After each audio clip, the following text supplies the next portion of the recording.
Hi, today's film is In the Heart of the Sea, starring Chris Hemsworth and directed by Ron Howard. It's a film set in the 1820s, based in Nantucket in a whaling community. And Chris Hemsworth is the first mate of a ship that goes out on a whaling expedition. And he feels a bit slighted by the fact that he should have been the captain and was promised that, but the powers that be are playing it a bit of nepotism there with the Puncy captain. So there's a little bit of tension there straight away, character-wise. So they head out and do their thing. They finally find some whales out at sea and begin harpooning them. Now, of course, this does nothing to endear them with the audience, as give any sympathy whatsoever towards the characters, including myself. I just couldn't possibly empathise with them. So there's a bit of a problem there if you're going to have a film based around people killing innocent mammals swimming in the sea. Of course, they had different, it was different times with different morals, but we judge it by today's morals when we watch it. So you've got to keep that in mind. Now, of course, the film is based around the fact that this particular ship then is harassed by this giant sperm whale of a white colour, a spotty sort of white greyish colour. A gigantic whale that, unlike the other whales, is quite aggressive and first attacks the whaling boats and destroys one of those, and then it goes for the main ship.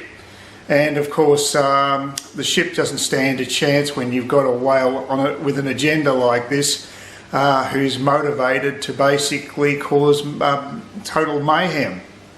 So the wash up of this, pardon the pun, is that the crew are out at sea, just stuck in their whaling boats, which now are their lifeboats, and they're drifting aimlessly, hoping for land, and becomes more of a story of survival. So it's really two films in one, in a way. The first half is the whaling expedition, where they come in contact with this killer whale, and the second half, of course, is the survival aspect, which has been done quite a bit, and I personally didn't find that particularly enthralling.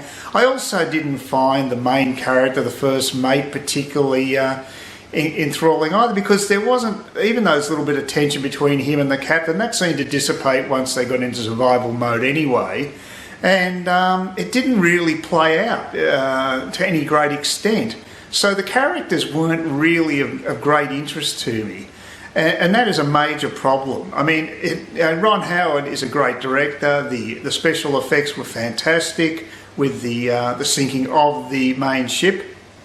But there needs to be more than that. There needs to be the character involvement and what have you. And as I said, I didn't have much sympathy for the crew.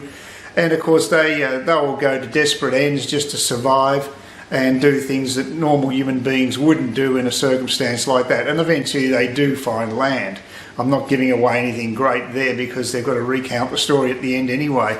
And that's an interesting thing, in that you've got the Herman Melville character actually talking to one of the survivors from this particular voyage in 1820, and this gives him inspiration to write the book Moby Dick. So that's a nice sort of, nice how that ties up. Personally, I would have liked to have seen Ron Howard do a bit more and concentrate on the whale. I just want to know what's motivated that whale. Now, it could simply be that he wasn't too happy about his mates being harpooned continually, and that's fair enough motivation. But you've got to remember, a sperm whale is over 6 times larger than a human brain. That's what they have. They've got a lot of grey matter. And that's plenty of potential for neurosis. Now, I wonder if that he'd had a bad childhood, or there'd been peer group pressure, or whatever. I just wonder if it's paranoia. I'd like to know what makes the whale tick. But Ron didn't go down that track. He just told it as a straight story. So I thought the potential there wasn't quite realised. But you may disagree. It hasn't exactly set the world on fire at the box office. I personally think that the film he made previously with Chris Hemsworth called Rush was a much better film. In that the characters are much stronger. It was about Formula One racing, which I have absolutely no interest in, I might add. And that's why it's a great compliment to Ron Howard, that he grabbed my interest, and I thoroughly enjoyed that film. So that's a big compliment to him, and he can make great films, but this is not one of his best efforts, in my opinion. And I think the studio's taking a bit of a bath financially with this one. So. But, you know, check it out if you're into this sort of film. I wouldn't recommend it. I think I'd be struggling to give it more than a 5. So, you know, you be the judge. Bye.